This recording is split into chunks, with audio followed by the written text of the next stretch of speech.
Quem vive de saudade perdeu a felicidade na escuridão da vida.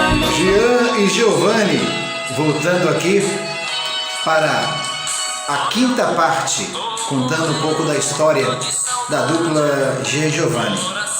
No dia 1º de novembro de 1998, a dupla gravou um CD ao vivo, tendo como local escolhido para a gravação o Parque de Exposições Fernando Costa, na cidade de Franca, que contou com um público de mais de 80 mil pessoas, que devido às vendagens expressivas, no ano seguinte acabou por ser lançado também em VHS e mais tarde em DVD. Esse disco foi lançado com 250 mil cópias vendidas e em menos de 6 meses obteve uma ótima vendagem, alcançando até agosto de 1999 as 800 mil cópias.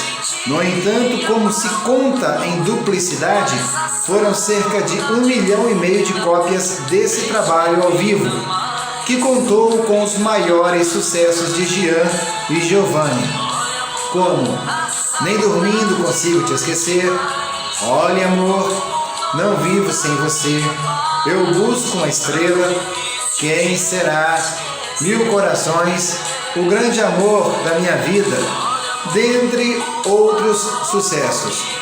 Com 3 meses de lançamento do disco, o disco Dois Corações, a dupla concedeu uma entrevista ao Bate-Papo UOL em fevereiro de 2000, comemorando o disco de platina duplo e a marca de 7 milhões de discos vendidos na carreira.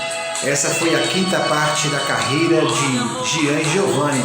Voltamos logo para dar sequência à sexta parte.